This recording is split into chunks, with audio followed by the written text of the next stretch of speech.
Hola, Namita.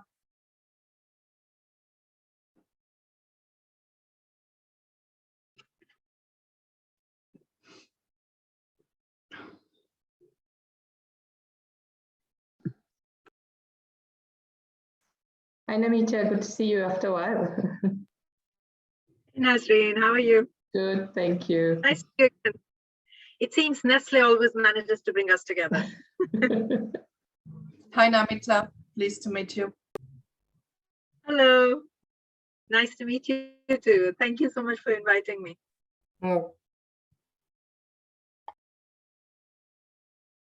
Happy to have you.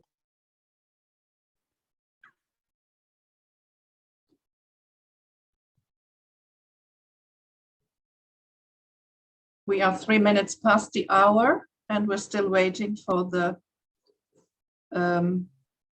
Deputy Head of Mission, Mr. Tremblay, right? Yeah, Leo Tremblay.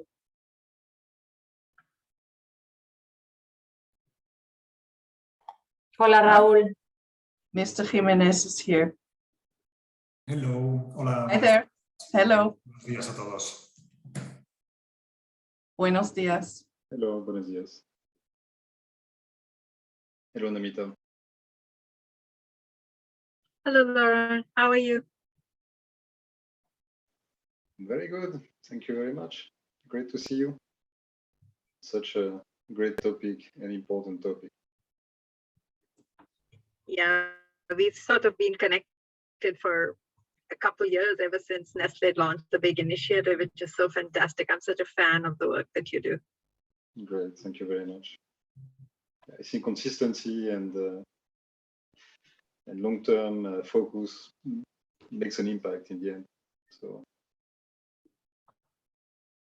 but great to have partners to make an even greater impact. Absolutely. So if you all agree, I would like to start, and then when Yes, Mr. Tremblay joins, we will just add him in. So good afternoon to our viewers in Switzerland, in sunny Switzerland, I must say, and good morning to the many connecting from overseas. I'm delighted to welcome you all in the name of the Latin American Chamber of Commerce in Switzerland. This webinar is offered by our patron member Nestle and labeled Creating Opportunities for Youth in Latin America. It seems that we are breaking the record number in viewers here. What is fantastic is such a spontaneous turnout over the last couple of days. It's a huge privilege for LATCAM to be associated with this important initiative, and we are very grateful to be able to support Nestle by providing the platform for this high-level panel. Our panelists have one thing in common. They are passionate about helping young talented people set foot in the professional world and make a career for themselves in the job universe. They also value and celebrate the concept of dual education, Switzerland's unique approach to preparing young people for the challenges of the job world. I'm honored and delighted to introduce to you our distinguished speakers. Laurent Frakes, CEO Zone Americas at Nestle and board member of LATCAM. Welcome, Laurent. We appreciate so much your presence today. Raúl Jiménez, CEO Latin America at ADECO. Welcome to our panel discussion, Mr. Jiménez. So nice to meet you. Thank you. Good morning. Good afternoon, everybody. And I can see Mr. Tremblay just joined. Leo Tremblay, Counselor and Deputy Head of Mission, Swiss Embassy in Mexico. Welcome, Mr. Tremblay, and thank you very much for joining us today. Thank you very much. Buenos dias, Mexico, America Latina. Buenas tardes, Suiza. Looking forward to participating. Then we have Namita Datta, Program Manager, Solutions for Youth Employment Initiative at the World Bank. Welcome, Namita. Fantastic to have you with us today. Thank you. I'm so happy to be here. Nasreen Mani, Executive Director at GAN Global. Welcome to the webinar, Nasreen. Wonderful to have you on this panel. Thank you, Tatiana. Looking forward to the discussion. Fausto Costa, CEO Nestle Mexico. Welcome, Fausto. Very happy to meet you. Hello, everyone. A pleasure to be here. And last but not least, Irene Loaiza, Head of Consumer Marketing and Corporate Communications at Nestle Mexico, also Vice President of the Swiss Chamber of Commerce in Mexico. Warm welcome, Irene. You will be the moderator and lead us through the coming hour. Thank you so much, Tatiana, for this warm introduction. And I'm Julieta Loaiza. And good afternoon, Europe, and good morning, buenos dias, Latin America. Welcome to the webinar of Latin America Chamber of Commerce with Nestle and lovely partners. I hope you are well, and it's a pleasure to be with you today. For all of us who are connected. Just a second, Irene. Just a quick second before we start, word for our audience. We have simultaneous translation to Spanish. Just need to push the button in your toolbar. Also, this webinar is recorded and will be publicized on our YouTube channel, LATCAM Switzerland. In case you know of someone who is unable to connect with us live, that's where they can view the panel discussion in full length as of tomorrow. And now I'm happy to hand over to you, Irene. Sorry for interruption. No, super. Thank you so much again. Well, as I said today, for all of us who are connected, we have a common interest, right? Creating opportunities for youth in Latin America with a special focus in dual education. We are delighted that you have accepted to participate because this is a part of a larger initiative as we aim for exchange and discussion about knowledge, experience, and opportunities relating to Latin America with a focus on providing opportunities to youth. We all have a clear commitment and ambition for the future generation with young people throughout Latin America, and in particular in Chile, Colombia, Mexico, and Peru, country members of the Pacific Alliance, and with the support of the Swiss government to establish the link between the private sector and the employability for young people in Latin America. This initiative is a unique opportunity of partnership with government, corporations, businesses, and other groups to scale up action, create new opportunities for formal employment, and assist young people in developing the skills they needed to compete in today's job market across Latin America. All of us can be able to contribute because employability is a key ingredient of social development, especially of younger generations. More than 1 in 6 young people are out of work due to the COVID-19 pandemic, while those who remain employed have seen their work hours cut, according to the International Labour Organization. But particularly in low and middle income countries, up to 75% of young people work in the informal economy with no job security and little to no social protection. Young people are then more than ever in need for help to enter and develop in the labor market. And we, the corporation, the government, the institutions, are a key factors or measurable change in the youth employment space. Education and preparation for employment are the most significant and sustainable contributions we can make to young person and for the planet, to help them have a bright and prosperous future. Hence the importance of joining forces and working together to support youth employability and provide solutions to youth unemployment. Our today agenda is outstanding, and let me show you how is the topics we will cover today. We will hear, first of all, directly from our young people, their life experiences, how they transform and change the future now. Remarkable speakers will share with us their knowledge, thoughts, and experience about the youth employability and education. We'll have a high-level panel discussion which help us to understand and engage with the opportunities we have to transform youth lives. And interesting final closing news to share with you all of from Nestle Latin America. And well, let's the experience and conversation begin. And Tatiana, pass you the microphone to play the your testimonials videos.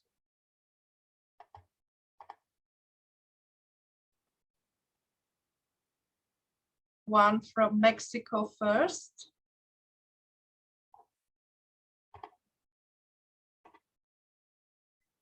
First, I have to share the screen. Bear with me for a couple of seconds. Okay. Hola, soy Génesis Hortensia Mesa Suárez, tengo 17 años y soy de México. Llevo la carrera de técnico agropecuario en el CBETA 60 de Ciudad Hidalgo, Chiapas,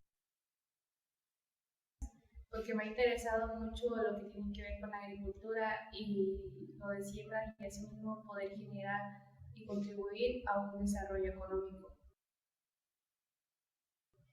La experiencia que llevo con la carrera dual pues, ha sido buena porque así voy adquiriendo conocimientos sobre la caficultura en la empresa Nestlé. He llevado un vínculo de estudio y trabajo y he sido responsable porque le dedico el tiempo suficiente al estudio y al trabajo. Los hábitos que he generado es ser responsable y ser muy cuidadosa, porque cuando estaba vivero ponía atención a las indicaciones que me daban para realizar las estacas de café. Hoy me veo como una mujer que realizó todo lo que se propuso y asimismo me veo como un ejemplo para las demás mujeres, demostrando que también podemos realizar trabajos en campo. Quiero agradecer a la escuela el CBETA 60 y a la empresa Nestlé por haberme seleccionado y haber puesto su confianza en mí para realizar esto siendo una estudiante en sistema educativo dual.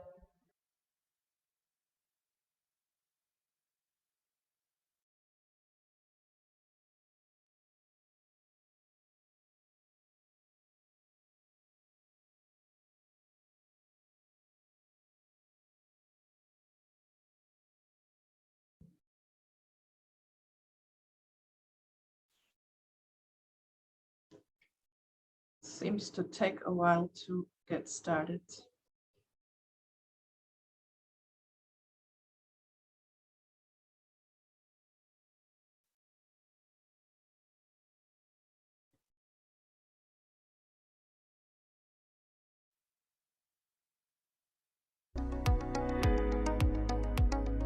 Bueno, yo decidí estudiar marketing y negocios internacionales porque me parece importante que las empresas construyan relaciones en el largo plazo con los consumidores que sean beneficiosas para ambas partes.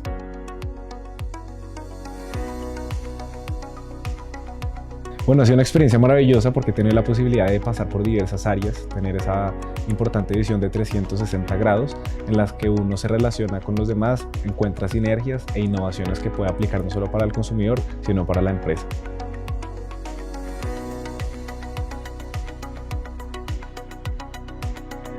Bueno, a nivel personal, cierto que me ha aportado mucho en entender la importancia del largo plazo, en entender que no solo es importante ver las acciones que hacemos de inmediato, sino cómo estas repercuten para construir el futuro. Y a nivel profesional, siento que ha sido de gran apoyo estar en la calle con el equipo de ventas, porque para marketing nos da una visión mucho más global de las tendencias actuales y nos permite llevar mejores propuestas a los consumidores.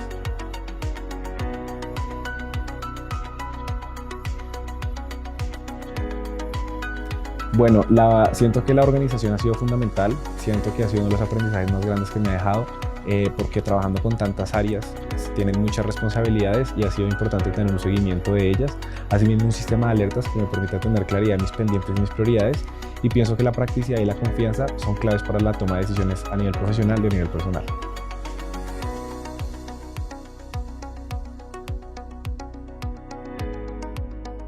En el futuro me veo contribuyendo desde Nestlé a los pilares de nutrición, salud y bienestar.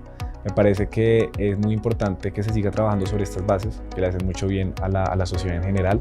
En Latinoamérica hay mucho camino por recorrer, hay grandes retos, pero quiero ser parte de esa fuerza que ayuda a cambiar los hábitos alimenticios de las personas.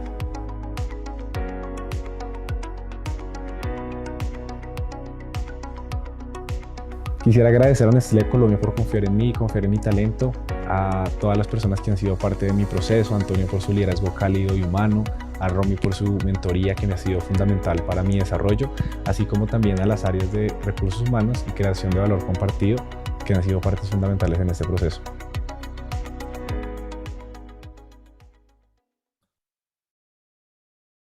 Bravo, bravo. Amazing and heart-touching testimonies, right? With these real stories in mind, we will continue listening to the voices of the experts and personalities who are actively involved to provide education and youth employment solutions. Let me introduce you, Leo Trem, who is Counselor and Deputy Head of Mission of the Swiss Embassy in Mexico. Bienvenido, Leo. Thank you very much, Julieta. Muchas gracias. I will do my speech in English, but I'm sure the interpreter will translate it to perfect Spanish. So, of course, youth unemployment is a big issue because it's really a missed opportunity. You could see those two young people with all this energy, all this willing to learn a job, to discover new things. When they are not working, it's very sad because they don't have the experience, but that you can acquire by the time. But they have the energy. But nevertheless, you see in Latin America, but also in Europe, normally the young people are the people with highest rate of unemployment. In this context, Switzerland has only, if I may say so, 6% of youth unemployment. It's already too much, but is about half the rate of the European countries in general. And in other countries close to us, we even go up to 30% youth unemployment, which is make very difficult to build your life, to build your family. And that's why so many people are staying or coming back to their mommy and daddy, which is not how it should be. So why Switzerland has these relatively good figures? Maybe because we are more good looking. This hypothesis has never been scientifically proved, but one thing we do have that is working very, very well is the vocational training. And I think this is a very, very good asset. We have a long tradition. And it's interesting to underline that about 2/3 of all the students or the youngsters that are finalizing compulsory education go to education vocational training. How does that work? I mean, Switzerland, Germany, Austria have different models, but generally the idea is quite clear. You spend some of the time in one company to really learn skills, to learn a job, and you spend the other time at school learning the theoretical background with it. Why is it so efficient? I think one of the key element, one of the key assets is that it's so closely linked to the labor market. That means the company will not suggest or offer a trainee place that they don't need. So this direct linkage, I think, makes a big difference with countries that have other tradition where the priority is to educate the population. As such, it is excellent, but I think the idea we promote with vocational training is to promoting jobs and employability. You can see in some country close to Switzerland, I will not mention, that they have been policy for really rising the level of education to bring everyone to university, which is good, but then you will find yourself with a lot of smart students, but they don't have the skill or the profile the labor market is working. And in this regard, really, I see it's a win-win opportunity, because on one hand, the companies will find the skilled people they are looking for. On the side of the young people, they will have a very quick entry into the labor market, which normally is the most difficult because you don't have the experience you need to start, and that's always difficult to have experience before we start. I mean, we know this vicious circle. And at the end of the day, it's also a win for society because you have employed young people that are paying taxes that you don't have to support. So I think it's a very, very pragmatical thing. That's also why it's working so well in Switzerland, because I'm not sure we are good looking, but I'm sure we are pragmatical. And in this regard, I think it's something we could export. One key factor is also social acceptance, because of course I'm telling you how wonderful is vocational training, but I'm still thinking my own children will go to university. So this is very important to have this discussion within the family, within the society. And I think one of the key factors that also help Switzerland to promote this model is the examples, the success stories. We had for a long time a very successful businessmen that are earning a salary we will all love to have, or we even have very successful politicians. Some of them are now minister that went through this system. So it's not oh, you do that because you couldn't go to university.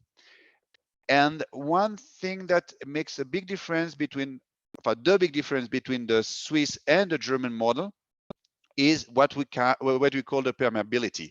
And this is for me a key factor, because it's still possible after you went through educational training to go back to university to maybe get a degree.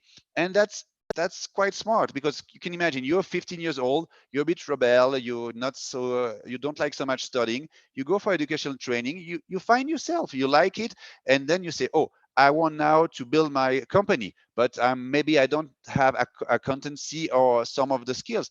Then you go to university, because sometimes at 15 years old, you don't know exactly what you want, and studying until 25 seems just unrealistic.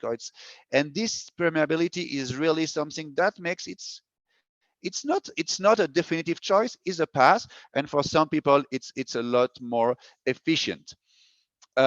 Julieta, you tell me when I have to stop, because I've been here 4 years in Mexico, and when you give me a microphone, I can speak for hours. So please don't be afraid to be rude on me. You have 2 more minutes. Go ahead, Leo. Yes. Okay, great. And why this system could really be beneficial for Mexico? We've seen, and that's also a feedback we had from companies, that in Mexico is really difficult to find qualified technical people in the industrial sector. I mean, the experience we have, you can find very skilled people that have a long university background, or people that are very motivated, that have competitive salaries, but the in between is always very, very difficult to find. That's why some of the big foreign companies that were used to this model, being the German or the Swiss one, also wanted to develop this model in Mexico. One very important step was taken in 2015, when this type of education was formally recognized as official education option. And this is very important, because I mean, you go to Nestle, you go to Audi, and then you have a paper from Audi or Nestle. It's very good, but if it's not recognized on the market, the importance or the value of it, of course, will be less. In this regard, Swiss company benefited from this change of law. So now we have about 5 companies that are doing that in Mexico. Of course, if I go to the figures, you will see Nestle is at the top of the company in the number of apprentices you are forming every year. I think it's very good. Of course, it's an investment, because I mean, you have to pay the trainee, you have to have an educator, you have to have a supervisor. you have a great return, because normally then you have the people with the right skills, and those people, they are loyal and dedicated to the company, we've seen in the videos. But of course, a small companies with no plans is more difficult. So I think it's an investment. You will also have to say that the company that are doing that, really they are thinking ahead of the future. But I think the return on investment Yes. is incredible. So far, we have about more than 500 apprentices that went through the Swiss company. It's good, of course. If you look at the size of the country, it's a drop. But I think what is really, really important at this stage, where the companies with success story, with the government like us that are supporting, is really to try to make this program, this option, more visible. I think also to start this debate about the social perception, which is very important. We need to look more and more for the support of the authorities, for this option to be more and more recognized. That is really, at the end, you have a diploma with that has an impact.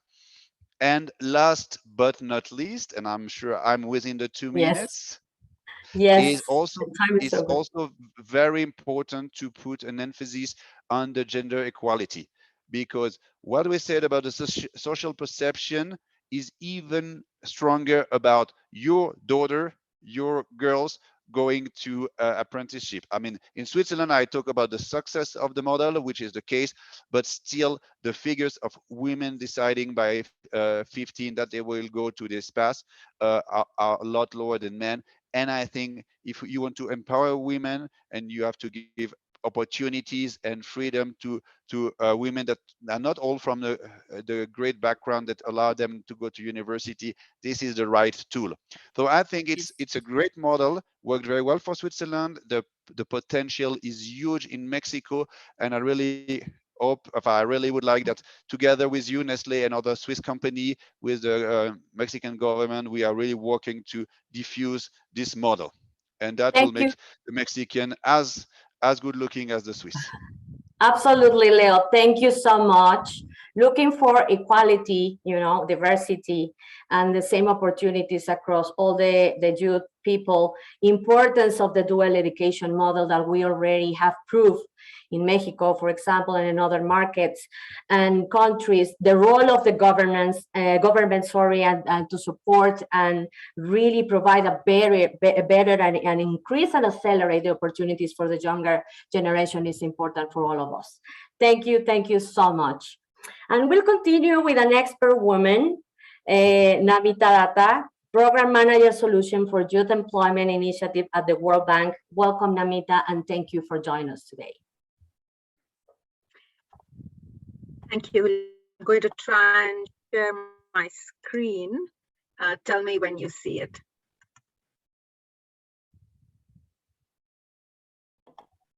Not yet. Can you see it? No, not yet. It's coming. There you go. Now you could help us put it in the full screen. Really appreciate it.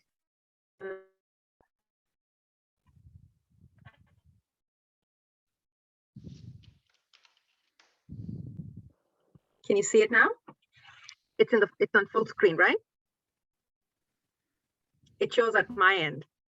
Yeah, okay. Yes, it is. Thank you so much. Yeah. Okay, thank you. So thank you very much for inviting me. Good afternoon, good evening, everyone. My name is Namita Datta, and I'm the head of a global program called Solutions for Youth Employment based at the World Bank. What S4Y is really an ecosystem. We have, just very quickly, we have a steering committee. We have 44 NGOs, or rather social enterprises, who are doing very innovative work. They're not World Bank. They're just organizations, social enterprises, who are doing innovative things in youth employment. It has about 40 private companies. Nestle is actually one of our closest partners. It has young people. It has young people who were selected because they're all doing something fair entrepreneurial in very difficult parts of the world. And lastly, it also has 150 World Bank operations on youth employment, which collectively invest about $17 billion all over the world. We have a small board, and the board consists of donors. We are funded through a multi-donor trust fund that's based at the bank. Now we focus on two things: innovation and, of course, knowledge. And what can we learn? Now, why do we focus on innovation? Actually, it's a very, very sad story, to be honest. So we did this really big impact evaluation, looked at several impact evaluations. It was a meta-analysis. And some of you've heard me talk about this, but actually this is one of the main reasons why we started to focus on innovation. And found that a lot of the money that was going in youth employment programs, different types of development organizations, actually only 1/3 of all these programs that had been evaluated, 100 and some programs, only 1/3 had any impact, which means 2/3 actually had really no impact. Now that's very disappointing news to us as a development community. So we looked closely. Why is it that failing to actually make a dent in the youth employment agenda? We're failing because, which is why I'm so happy to be in your meeting here today. We're failing because what we usually call youth employment program is simply just looking at skills. We are forgetting that there is a whole other demand side, which is really the private sector. The private sector needs to grow to be able to firstly create more jobs. And the way we approach youth employment has to be closely linked with the private sector. And Leo mentioned some of those points. And apart from the fact that the Swiss are good looking, they've really hit the nail on the head, in terms of getting that integration between young people on the supply side and what's happening in companies on the demand side. This is where we need to go. And in the World Bank, this is our new vision. I'm saying new because for the longest time, a lot of us as in the development community, have simply just done training, and we've thought we're going to solve the youth employment problem.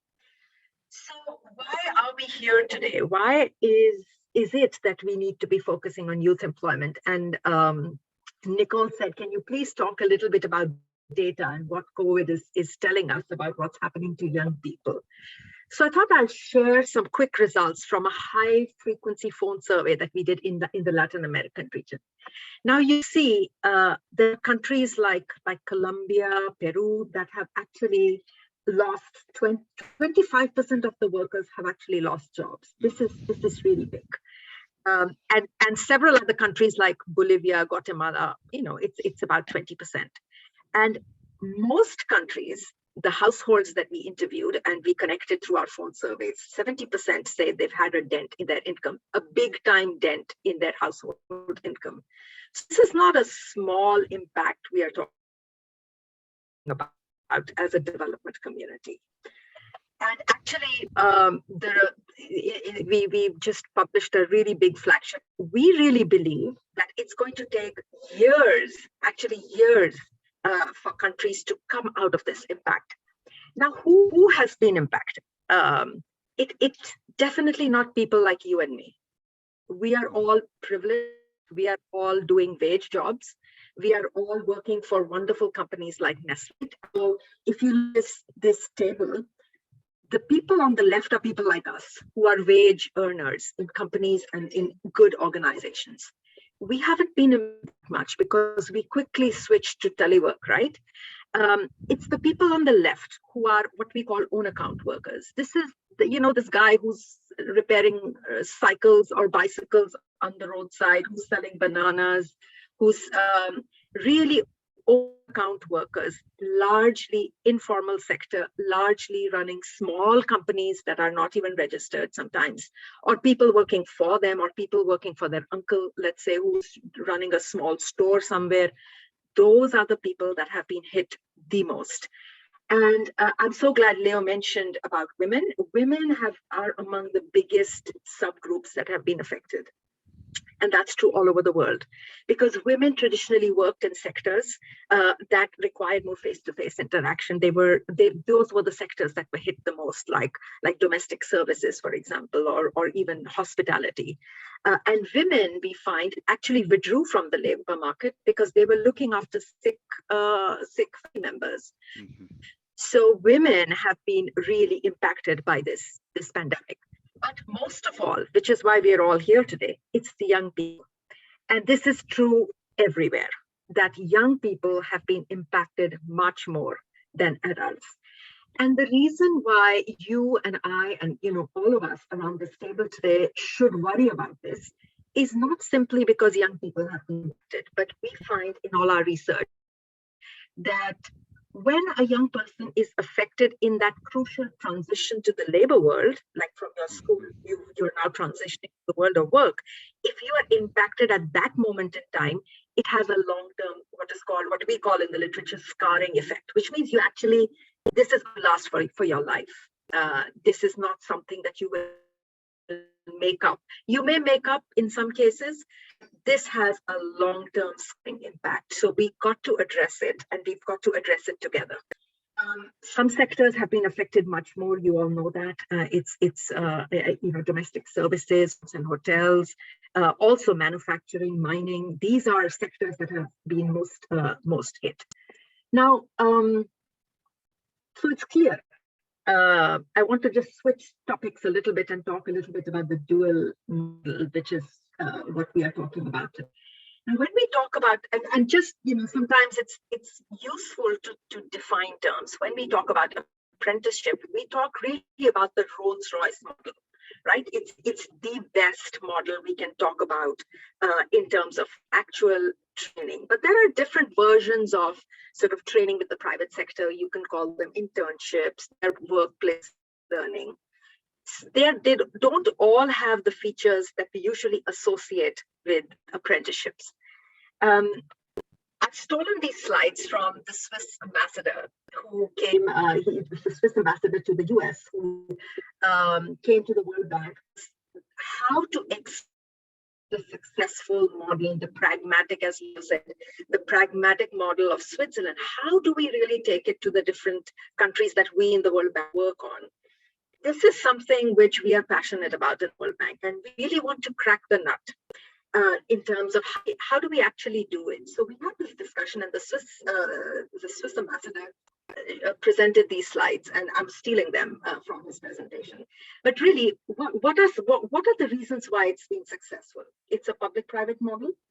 It's also a really clear pathway to jobs in the future, but perhaps as Leo said, it's also permeable. You could go back into the education system after you dipped into the labor market. And it's very nicely integrated into the education system. And what is particularly interesting to note, and which is also one of the reasons why it's successful in Switzerland, and perhaps one of the reasons why it is so difficult to export it. And I'll share with you what our experience has been in trying to export it. So this is again his slides. Like we see in Switzerland, it's a clear public-private partnership, which means the private sector puts in the money. It puts in actually 60% of the money, but the state government also contributes. It's a very clear on-the-job training component, and then off the job, which means the student goes to whatever, the school, college. Two very important reasons why this is so successful. Now, we've been working with the Swiss government for quite some time, trying to take the lessons here and take it to the low-income countries and the middle-income countries. And we have found that there are so many challenges to actually just take the model and replicate it. Why? In Switzerland, when you talk about the private sector, you would probably be talking about the formal sector, which means these are good registered companies. The countries we work in has a very small formal sector. Most of the jobs are actually by small, very micro enterprises, 1-person, 2-person companies that are sometimes not even registered. Companies are very small and don't really have the capacity that would be required if you really want to do a dual model where the private sector is sort of co-champion of that initiative. there's a high level of informality. You won't even know who to talk to because it's so informal, these small enterprises. Second reason, and I've been in so many roundtables with the private sector across the world, one of the things I hear about the private sector saying, yes, this is great, but I run a company. I don't want to be paying for what actually is the government's job when the person I'm hiring doesn't even have the basic skills or the soft skills. That's not my job as the company to train that person, right? It's the job of the government. And so I don't think I want to put in the money to overcome the deficit of the education system. You see, that's one thing I have heard time and again across Africa, across Latin America, Asia, particularly when you talk about the local private sector there. And the second thing I hear about all the time is, I'm a small company. If I spend the money to train a person in this dual model, how do I know my competitor down the road won't steal this person? I've spent the money on training, but there's this fear of poaching, big issue. And then maybe I won't go through all of these points, but really it comes to the fact that the capacity of the private sector, I'm not talking about the Nestlés of the world, but really the small and medium enterprises in Latin America do not have the capacity to actually collaborate with the government. And also there is regulatory issue. A lot of the apprenticeship models and the dual model is not recognized. The certificates are not recognized. And I'm glad to hear Mexico started doing that. So I've said a bunch of negative things, but they're not negative. They're just constraints to keep in mind when we start working in developing countries and take a really successful model and take it to very low capacity countries in some case. But having said that, I just want to say us in the bank, the dual system, what the Swiss government has mastered and perfected is still for us the role model, is still the role model for a lot of the other reforms that we are doing across the world. How? So what we try and tell different governments is, from the dual model, even if you cannot replicate it exactly as it is done in Switzerland, it's clear that you need to partner with the private sector. You can't just be running TVET centers and not talk to the private sector. Number two, you've got to be looking at practical training, not just theoretical, not just university degrees, but actually what does it mean to show up at work and actually perform your job in a work environment. The importance of technical education. A lot of our government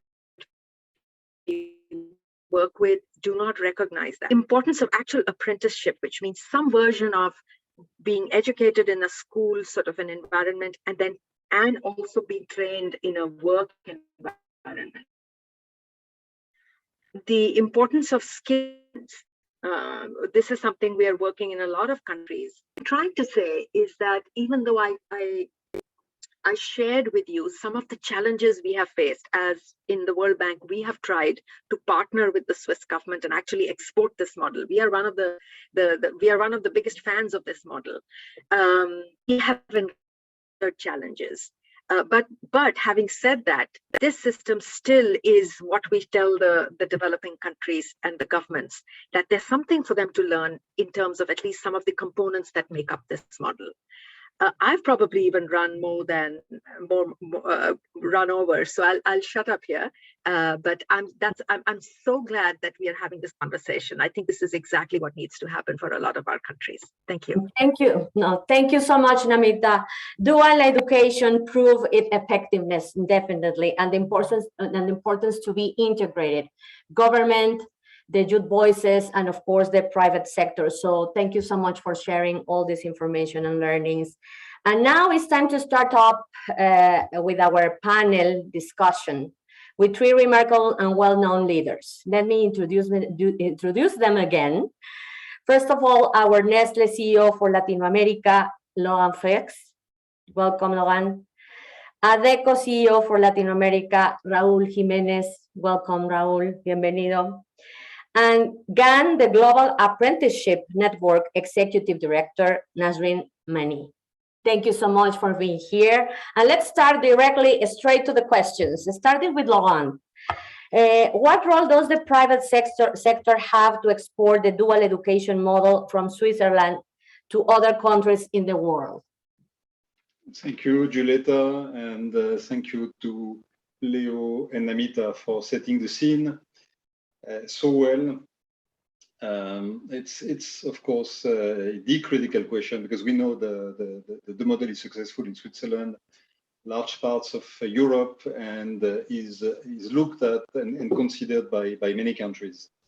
I think what is at stake, we need to remind that what is at stake there is educating for employment, and there, of course, the private sector has, by definition, a critical role to play. And there is no doubt, and it's not specific to dual education, by the way, but dual education has got it by design, that there is no better way to learn than to combine the practice and the theory. Think of it that you want to learn driving, and if you would just learn the traffic laws, you learn the traffic laws, you learn how is a car built up, and so on and so forth. Well, I'm not sure that this makes you a good driver and a safe driver on the road. So you need to learn traffic laws, but you need to learn practically how to drive the car. This is exactly what dual education is providing. You learn the theory, and you got the opportunity to practice it. And if I look at myself, graduating from one of the best business schools in France 35 years ago, plus I knew all the theory. I had the general background. I had done some traineeships, but I had to learn so much on the job, which I could have learned through a dual education program. So it applies to all levels of qualifications. And what can the private sector do? Clearly, the private sector has to contribute to designing the programs. It was highlighted by Namita as one of the critical elements of the model. We want to design the program in a way that serves the companies, the private sector. We can implement it as well. I don't think it's such a big effort for any company, whatever the size, to prepare at least one apprentice. And the topic, I understand, I got the topic of loyalty. People might leave, I might train for the competitor. Well, if you engage, motivate the apprentice will stay. The apprentice will recognize that the company did something for them. And I would argue that the loyalty actually is greater among apprentices than the rest of the staff. And then I think the companies, the private sector, can do something which is very important, which is to promote the model. It's important. There is a lot to do to promote the model. The traditional model is so embedded, entrenched in many parts of the world that it's complicated to next to it to develop that dual education model, but it's extremely powerful, it's cost efficient, it's effective, it prepares the people for what the companies need, so it's virtuous in itself. And promoting, I think of course, the LATCAM chamber, the Swiss Latino American Chambers of Commerce. We are together, we can work together and design those programs, contribute to those programs. GAN, we have Nazreen with us, the executive director of GAN, the Global Apprenticeship Network, is doing a lot to promote and create the framework to design those programs. So everyone can do something individually, but we can do also greater things collectively. So the private sector has a lot to do. It's a great opportunity ahead of us. Absolutely, Laurent. Learn on the job, open the gate to the youth people and learn on the job and improve our future together. Question for Raul Jimenez. Your turn, Raul. How can experiential learning, dual education drive youth employability, and what skills will be important for the future? Thank you, Julieta. Good morning, everybody again. This is a great question indeed. I know that we are running a little bit behind the clock, so I'm well aware of that. I'm going to try to be very, very brief if you want, but I think that it's important to, I will begin by the very end of your question about what are going to be the skills that are going to be in demand for the coming future. Because the thing is that as Adecco, we just launched a study 1 month ago, asking our client portfolio, which is quite broad, thank God, about it. I mean, what are going to be the skills on demand by 2025? And we have the outcome that I think that is worth it to share with you. It's not surprising that at the end, what we are seeing is that in terms of hard skills, they are basically referring what we call this in the context of the IT umbrella. That is something like data science, information security, obviously the Internet of Things, to name a few, in this kind of computer science kind of context. Then also we saw that there is a growing demand. Our clients are saying that they are going to need people with the skills related to sales profiles. That is something like digital and marketing strategy, people with knowledge about business development, all these kind of things. But then we have to move also not about hard skills, but soft skills. How do we see the employees of the future? What do we think that they are going to need? Problem solving is the first of them. Self-management, that is growingly important, also with the remote context that we are living with. And collaboration, that is teamwork. And going back to your question, how can we develop all these kind of profiles in a dual education context?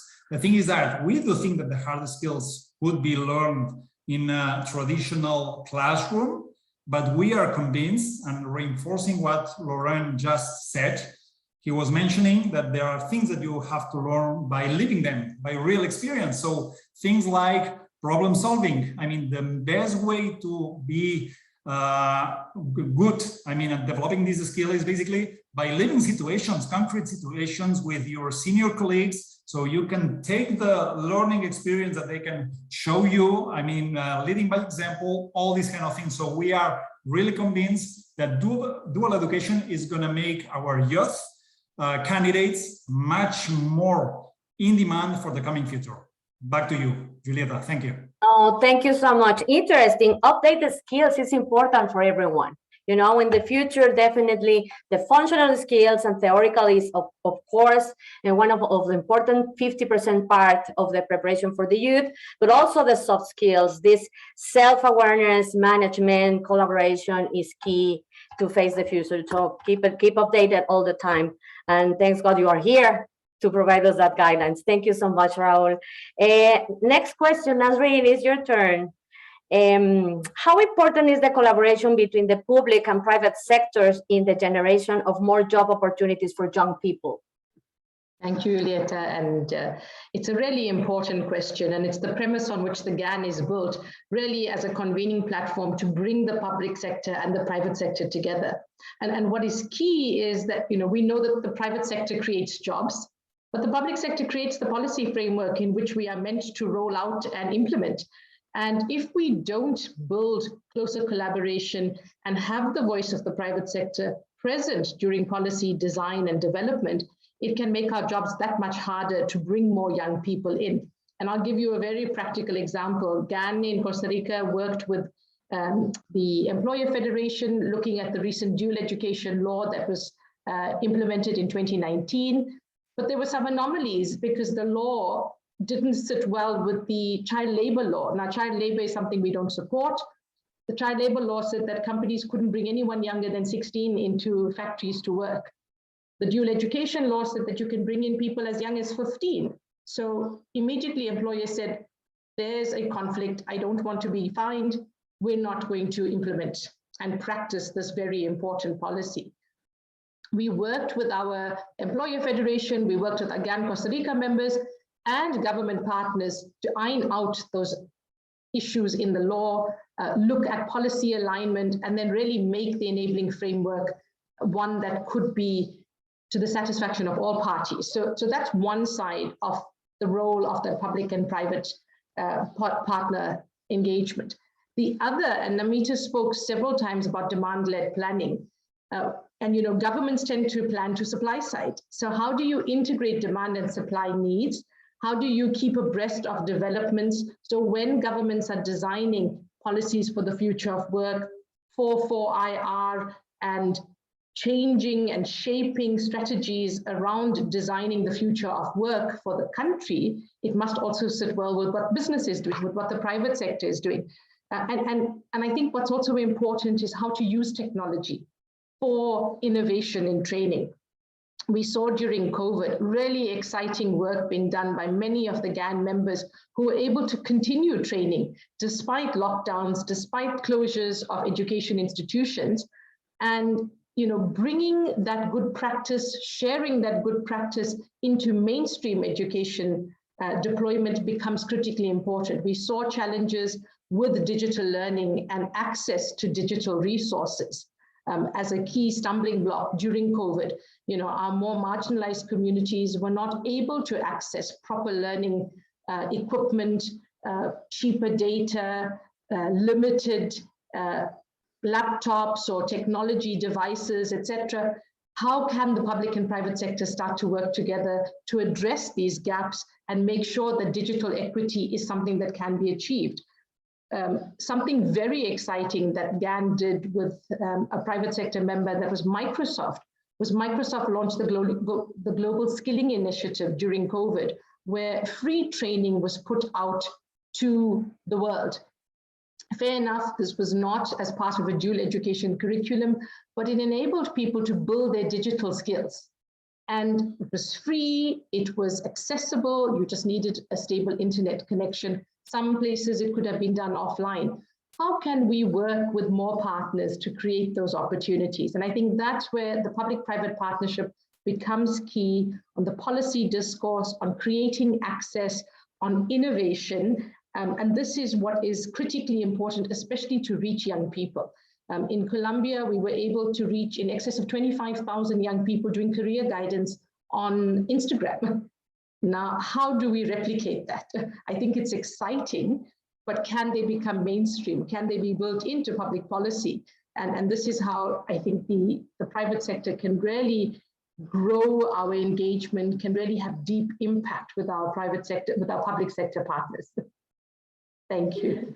No, super, Nazreen. You are absolutely right. The using of the social platforms, digital solution, IT, to closing the gaps and accelerate the scope and also reach more young people in this training is key for all of us. So thank you so much. And now the last question for all of you three participants is more personal, and you can start in the order you decide. Can you tell us about an anecdote or testimony you remember of an encounter with a young person impacted by your leadership? Who's going to start? I can start. Julieta, I'm going to take the lead there. But I would say, I think that the question in the other way around. I mean, the impression is the one that I got from young people that we have in our company. And I can tell you about, for example, an apprentice that we have in Brazil, 21 years old, working as a receptionist. 6 years later, and after having done plenty of different roles in a very successful way, now she's our sales director for Adecco Brazil, which is not a small country. So, and it's a woman, and it's not by chance that I'm saying it. So the impression that I got is amazing, and that's the energy that I got to really wake up every morning and to go to the work. Great. Awesome. Thank you, Raul. Nazreen? Let me go, Laura, and you can end. I'm going to give a story from back home in South Africa, and it was a young student from out of town, an impoverished background, probably very little opportunity to really educate himself. And I've always worked in the vocational education space and explained to him the opportunities that an apprenticeship can offer. And his dream, I didn't realize, was to be a mechanic, and he wanted to work for BMW. That was his dream. He put it out there. And I was quite pleased and surprised to see that within 6 months of arriving in Johannesburg, he found himself an apprenticeship at BMW because he was given the opportunity to learn. I was able to give him contacts to enroll in the relevant college. But what I found the most heartening was he had passion, he had drive. And I think we mustn't underestimate what dreams can do and how a dream can push you forward. And I think that's something that we mustn't take from young people. We mustn't put that light out. There's so much opportunity and there is hope, even in times that can make you doubt, but it can be done. Super, amazing, amazing. Thank you so much, Nasreen. Laurent. Yeah, my anecdote is maybe a little bit more general. When I launched the youth initiative at Nestle 10 years ago, it sounds obvious now because it's become a global part of our ESG strategy.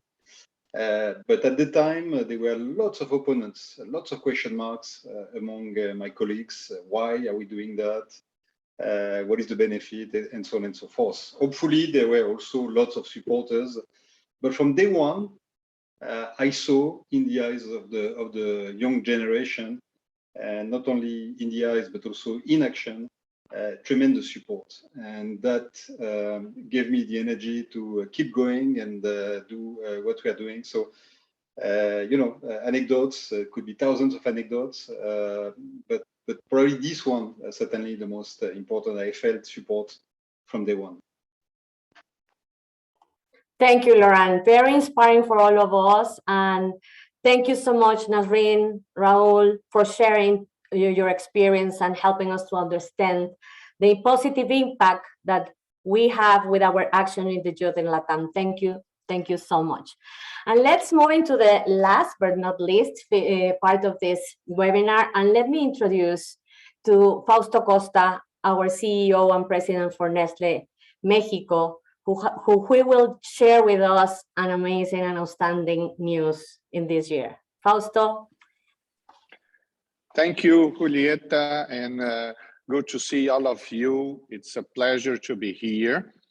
And I believe we have a great announcement for the end of this section, which is to announce to all of you and to ask also for you to join us in the next, which will be the 7th Pacific Alliance Summit event.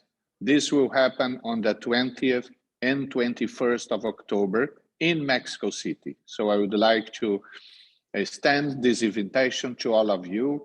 This event will be very important and actually also good for all of us that are involved in this big initiative.